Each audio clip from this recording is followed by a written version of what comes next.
रूस का तेल और मोदी का खेल। ये कहानी है पाकिस्तान के तेल की। पाकिस्तान के पास तेल पहुंचा, लेकिन पाकिस्तानी आवाम यानी कि जनता का तेल निकलने के बाद पहुंचा। रशियन ऑयल जो कि सस्ता था वो पहुंचा है पाकिस्तान के कराची बंदरगाह पे यानी कि कराची पोर्ट पर, और वहां पर इस समय ऑफलोड हो रहा है। इस समय वो शिप जो लेके आया था वो कराची पोर्ट पे है और ऑफलोड कर रहा है। ये पूरा का पूरा तेल पाकिस्तान की महीने की 2% रिक्वायरमेंट के आसपास। जो हिजाब कंट्रोवर्सी उठी है, बच्चों के मुताबिक ये बताया गया कि प्रिंसिपल ने, विश्व भारती हायर सेकेंडरी की जो प्रिंसिपल है, वहां पे उन्होंने हिजाब पे, अबया पे बैन लगा दी। I am relating this thing with it. Kashmir ही जब इंडिया का पार्ट है तो इंडिया क्यों जुल्म करेगा अपने ही पार्ट के साथ? जब Kashmir is the integral part of India, then why India will oppress Kashmir, जबकि कश्मीरीज को वो अपना पार्ट समझता है। कश्मीर एक हिंदुस्तान का एक अटूट अंग है। वो सस्ता तेल जो आया है वो चाइना या किसी और देश जाएगा, वहां से रिफाइन होके आएगा, क्योंकि रिफाइनरी इनके पास खुद के पास नहीं है, रिफाइनरी बाहर से करवाएंगे। उसके लिए जब जाना आना, उसकी रिफाइनरिंग का चार्ज देना, करते करते महंगा अपने आप हो जाएगा ये तेल, तो कुछ खास फर्क नहीं रहेगा। उसके बाद पाकिस्तान की सरकार है वो ऑलरेडी, अगर उसको सरकार को फॉर एग्जांपल तेल 100 रुपए का पड़ रहा है तो वो पहले 70 में 65 में बेचती थी, अब वो 90 में बेचती, यानी कि पहले 30-35% लॉस में बेचती थी, अब थोड़ा कम करके 8-10% लॉस पे बेच रहे हैं। तो इससे लॉस थोड़ा सा जरूर कम हो सकता है 4-5% तक पहुंच जाए, लेकिन प्रॉफिट कमा लेंगे पाकिस्तानी सरकार वाले, ऐसा नहीं हो, ये होने नहीं वाला। क्योंकि भारत की सरकार जरूर तेल से काफी कमाती है, भारत की सरकार का मुनाफा है लोकल मार्केट में भी जो हम लोग पेट्रोल लाते हैं, लेकिन पाकिस्तान की सरकार अपनी जेब में घाटा करके बेचती, क्योंकि उनको पता है यहाँ पे दाम बढ़ाएंगे तो जितना ही हमारा हमने पूरा पूरा प्रोपेगेंडा, जिहाद और ये वो सब मुस्लिम सब का सब ध्वस्त हो जाना है, इसलिए वो जानबूझ के पत्थर पत्थर दिल पे रख के ये सब करते हैं। उस समय तो ये लोग पता नहीं किस गवर्नमेंट में थे। अच्छा, ये अपनी प्रॉब्लम में भी थे, ये इमरान खान को हटाने में लगे थे और इमरान खान भी अपनी ढूंढ रहे थे। उस समय तो इमरान खान घूमने गए थे रशिया, और ये तक बात नहीं की कि हमारे पाकिस्तानी स्टूडेंट्स को बाहर निकाल दो। पाकिस्तानी स्टूडेंट्स इंडियन झंडा लेके बाहर निकले थे, सच तो ये सबके सामने। और ये खबर मैंने सबसे पहले दी थी कि पाकिस्तानी स्टूडेंट्स झंडा लेके बाहर निकले हैं, वो भी भारत माता की जय बोल के बाहर निकले। वो वीडियो भी मेरा यहीं पे पड़ा है इसी यूट्यूब पे। आगे बात करें तो जितना तेल इस समय तक आया है, जितना तेल इस समय तक आया 50%, मतलब करीब 1 लाख बैरल के आसपास तेल लिया इन्होंने। 50% आ गया है, 50% अभी रास्ते में है। ये बात सब बोल रहे थे, लेकिन फिर भी पहुंचा। चाइनीज करेंसी में इसकी पेमेंट की गई, और जो तेल पहले आना था, इनफैक्ट स्टार्टिंग में तो बोला गया कि हम तेल ले ही नहीं सकते, भाई हमारे पास नहीं है, हम अमेरिका को नाराज कर देंगे, ये कर देंगे, वो कर देंगे, बहुत कुछ बोला। लेकिन उसके बाद कहीं कहीं से बात करके, पैर छू के, मिन्नतें मांग के, कटोरा भेज करके तेल मिला भी। तो ये तेल की हालत ये थी। रशियन ऑयल को ना रिफाइन करना थोड़ा सा टफ काम होता है, इसमें कोई शक नहीं। ये रिफाइनिंग कैपेसिटी बहुत कम कंट्रीज के पास है। पाकिस्तानी मिनिस्टर का बयान था कि हमने वो तेल लिया है जो कि हम रिफाइन आराम से कर पाए, ठीक है, वो थोड़ा लाइट, स्वीट लाइट क्रूड जिसे बोलते हैं, या बोले थोड़ा लाइट क्रूड, वो लिया इन्होंने। ये सारा इंडियन रिफाइनिंग पे चल रहा है। इंडियन रिफाइनिंग पे चल रहा मींस कि इंडिया इसमें एक मेजर रोल निभा रहा है। पाकिस्तान जो कि इंडिया से कहता है हम क्रिकेट भी नहीं खेलेंगे, और पाकिस्तान जो बोलता है कि हम पुल आउट कर जाएंगे और वर्ल्ड कप से, वो आप बोले ना पुल आउट करें ना, भगा देंगे इस टैंकर को, हम भी देखना चाहते हैं कि कितना भगा सकते हो आप। पाकिस्तान काश काश के पाकिस्तान के पेट्रोलियम मिनिस्टर होते ये नजम सेठी, तो बड़ा मजा आता कि भाई पाकिस्तान ने पुल आउट किया। हाँ सही बात, पहले इंडिया आया ये तेल, और इंडिया आ करके इसके इसके ये न्यारा एक कंपनी है जिसकी रिफाइनरी है यहाँ पर इंडिया में, गुजरात में, और इस रिफाइनरी में ही ये रिफाइन हुआ, और रिफाइन होकर के ये वापस गया गल्फ, और गल्फ से यानी कि यूएई, और यूएई से फिर ये गया है कराची। इस समय ये शिप, आजकल तो इतनी सारी वेबसाइट्स है ना जो वेबसाइट बता देती है, शिप ट्रैकर वेबसाइट्स हैं और दूसरी वेबसाइट्स, ये सारी सारी वेबसाइट बता देती है कि शिप का कहाँ चल रहा है, कैसा चल रहा है, और इसका ट्रैक क्या था। उसी ट्रैकिंग से ही पता चल रहा है सबके सामने ओपन में, मैं कोई सीक्रेट तो नहीं बता रहा हूँ। यानी इसमें रिफाइनिंग कर ली, वैल्यू ऐड किया है।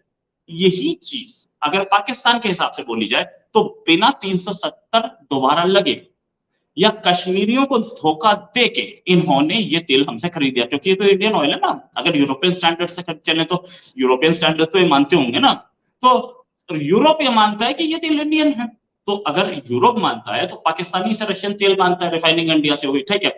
और 370 हट गई, वो तो सही है, लेकिन 370 दोबारा लग गई क्या? अच्छा, ये जो तेल है ये इंडिया की सेकंड लार्जेस्ट रिफाइनरी जो कि वादीनार में है, द्वारका में, वहां पर रिफाइन किया गया है। नायरा की, आपने नायरा के बहुत सारे पेट्रोल पंप भी देखे होंगे ना आप, अगर आप इंडिया में हैं तो बहुत सारे पेट्रोल पंप अभी खुले हैं, ये नायरा की है, और ये नायरा जो है यही काम कर रहा है।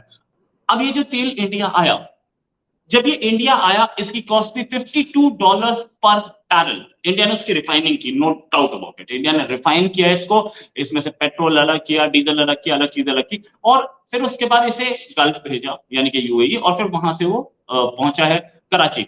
जब वही मसला हम प्रिंसिपल के पास लेके गए तो प्रिंसिपल ने इसको साफ तौर से डिनाई किया कि नहीं, हमने बाज़ाब्ता जो है इनके लिए हिजाब रखा है, इनके लिए जो है एक प्रॉपर कलर का अबैया लगाया रखी। हिजाब कंट्रोवर्सी या फिर जो भी किसी रिलीजन के राइट्स को दबाएगा उसके खिलाफ सख्त से सख्त कार्रवाई की जाएगी। आप वो ट्वीट देख सकते हो, आप वो बाज़ाब्ता ऑर्डर देख सकते हो, जिसमें हमारे प्राइम मिनिस्टर ने, हमारे जितने भी यहाँ पे जितने भी कार्यकर्ता है बीजेपी से रिलेटेड, तो उन्होंने ये ऑर्डर इशू किया था कि किसी के साथ भी कोई जबरदस्ती नहीं की जाएगी, कोई क्या पहने क्या नहीं पहने, ये उनका राइट है, ये उनका पॉइंट ऑफ व्यू है कि वो अपने रिलीजन को कैसे फॉलो करे, तो कोई भी इंसान उस पे उनको जबरदस्ती लॉज इम्पोज नहीं कर सकता है। बात तो सम एक्सटेंट सच है, लेकिन हमारी गवर्नमेंट ने बाज़ाब्ता ऑर्डर इश्यू किया, हमारी गवर्नमेंट ने बाज़ाब्ता इस पे मजम्मत की है कि किसी भी रिलीजन के बंदे को कोई भी बंदिश नहीं है, चाहे वो हिजाब लगा के स्कूल जाए, विदाउट हिजाब जाए, दे आर फ्री। सबसे पहले तो मैं आपको बोलना चाहूंगी, इट्स आवर कंसर्न, अगर हमारे घर पे कोई मसाइल होते हैं तो हमारे घर के बड़ों की वो जिम्मेदारी है कि वो इस चीज को निपटाए। तो सेकंड थिंग मैं आपको ये बोलना चाहूंगी कि कर्नाटका की आप बात कर रहे हैं, जहाँ पे मुस्कान के साथ कुछ जनता दल वाले आए थे, जिन्होंने उस पे हिजाब पे बैन लगाई थी। हिजाब लगाकर भी जाती हूँ, मैं भी मुसलमान हूँ, मेरे साथ तो कोई जुल्म ज्यादती नहीं हुई। मैं मैं उन बच्चियों का तो नहीं बोल सकती, मे बी उनकी प्रिंसिपल ने उनको ये सब बोला होगा, क्या बोला है क्या नहीं बोला है सच तो वही जानते, बिकॉज हमने प्रिंसिपल से भी बात की, हमने उन बच्चियों से भी बात की, उन बच्चियों का क्या कहना था, प्रिंसिपल का कुछ अलग ही फेस था, बच्चियों का कुछ अलग ही स्टांस था। खुद बोला है जो चीजें सच है वो चीजें सच बोली जाए, और सच हमेशा कड़वा होता है। अब यहाँ पे कुछ लोग आएंगे, वो बोलेंगे कि मुसलमान है, पता नहीं हिंदू मत बन गई है, सनातन धर्म मत। मेरा ये मानना है कि मैं हर एक रिलीजन की रिस्पेक्ट करती हूँ, और जहाँ पे सच होता है, जहाँ पे सच होता है, मैं हमेशा सच का साथ देती हूँ। तो नुपुर शर्मा को पहले वहां पे किसी ने गौ माता के खिलाफ जो है, जाहिर सी बात है हम लोग मुसलमान, ठीक है हम लोग मुसलमान गाय को माता नहीं मानते। तो रूसी तेल आया, और अब आया जब भारत ने चाहा। ऐसा पाकिस्तान में बहुत ही ज़्यादा आवाज़ें उठ रही, पाकिस्तान के अंदर बहुत ज़्यादा बवाल मच रहा है। अब यहाँ पर कुछ चीज़ें तो देखने वाली हैं। पहली बात, ये लोग रिफाइन कहाँ से कराएंगे उस तेल को? तो उसका जवाब तो यही है कि ये खुद रिफाइन नहीं कराएंगे, ये या तो चाइना को देंगे या किसी और अपने दोस्त देश को। चाइना के चांस थोड़े से ज़्यादा है, चाइना को देंगे। जो तेल पाकिस्तान आया है अब वो वहाँ से चाइना जाएगा, चाइना से रिफाइन होगा, और चाइना से रिफाइन होकर के फिर से वापस आएगा। यही कुल मिला के मोटा मोटी होने वाला है। क्या पता ये कौम बिना रिफाइन किए ही बेचने इतनी बड़ी बेवकूफ़ी तो नहीं करेगी, या बहुत सी बेवकूफ़ी बड़े काम किए, लेकिन इतनी बेवकूफ़ी तो शायद नहीं करेगी कौम। तो अब आप एक चीज़, सिंपल सी चीज़ सोचो, जो पाकिस्तान में तेल, ये जो चाइना में तेल जाता है रशिया का, अभी भी जा रहा है, वो डायरेक्ट रशिया से, मतलब रशिया से वहाँ चाइना जाता है। इधर से जाना, एक तो ये रूट महंगा पड़ा, करते करते करते जिस भाव पे भारत को तेल मिल रहा था, या जो भारत उसको प्रोसेस कर ले रहा था, उससे काफ़ी ज़्यादा भाव बढ़ जाएगा, क्योंकि चाइना भी अपना कमीशन लेगा, और चाइना कोई इनके लिए समाज सेवा करने वाला तो है नहीं, मोटा पैसा लेगा। बड़ी बात है जो वो ये है यहाँ पर कि इसके पीछे बहुत बड़ी गेम है। वो गेम क्या है? एक बड़ी गेम पहली तो नजर आती है, तेल सस्ता मिलने पर पाकिस्तान ने मुसलमान देशों से किनारा कर लिया और वहां चले गए जहां तेल सस्ता मिल रहा था। वो एक क्रिश्चियन देश है, वो एक काफिर देश है, वो एक सब कुछ है। भारत का दोस्त देश है, लेकिन फिर भी क्योंकि वहाँ सस्ता मिल रहा था इसलिए वहाँ से ले लिया। तो अब यहाँ पर जो भी आम पाकिस्तानी है जिसको बहुत ज़्यादा घमंड है रिलीजन पे, मज़हब पे, उसके दिमाग में पहली तो ये चीज़ समझ में आएगी गुरु यहाँ पे आपका मज़हब किस तरीके से मात खा गया। जो बातें होती ना यार, मुसलमान उम्मत मुसलमान ये वो दुनियादारी, देख लो सब सब आपके सामने। और सिर्फ एक तरफ से नहीं, दो तरफा से।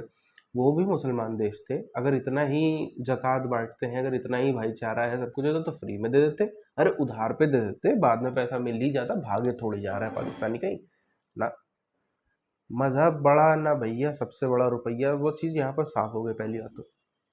दूसरी बात ये है कि अब पाकिस्तानियों की इतनी ज़्यादा तबाही मच चुकी है वहाँ पे, इतनी ज़्यादा आफतें आ चुकी हैं कि कोई इतना बहुत ज़्यादा फ़ायदा इससे होगा नहीं। 4 पहिया वाला 2 पहिया पे आ गया है, 2 पहिया वाला साइकिल पे आ गया है, 2 पहिए वाले कई सारे तो गधा गाड़ी की तरफ भी भाग रहे हैं। बाइकें महंगी हो रही हैं, कूलर महंगे हो रहे हैं, पेट्रोल तो छोड़ी, तो बाइकें इतनी महंगी हो रही है, आदमी नई बाइक नहीं खरीद पाए, पुरानी बाइक जो रेते पड़ा है कई सालों से उसी को करने में, किराए महंगे हो रहे हैं, सब चीज़ में इतनी महंगाई हो गई है। और फिर पाकिस्तान की जो सरकार है वो अभी भी तेल उस दाम पे बेचती है जिसमें उसको खुद को लॉस होता है, यानी कि अभी भी वो तेल से 1 रुपया कमा तो नहीं, अपनी जेब से खर्चा डाल के तब देती। तो फिर ये तेल भी आ जाएगा तो शायद पाकिस्तान का लॉस थोड़ा सा जरूर कम हो जाए, लेकिन प्रॉफिट कमा लेंगे तो वो तो होने से रहा, और पेमेंट भी देनी है रशिया को। तो एक तरीके के चक्रव्यूह में पाकिस्तान यहाँ पर फंस चुका है।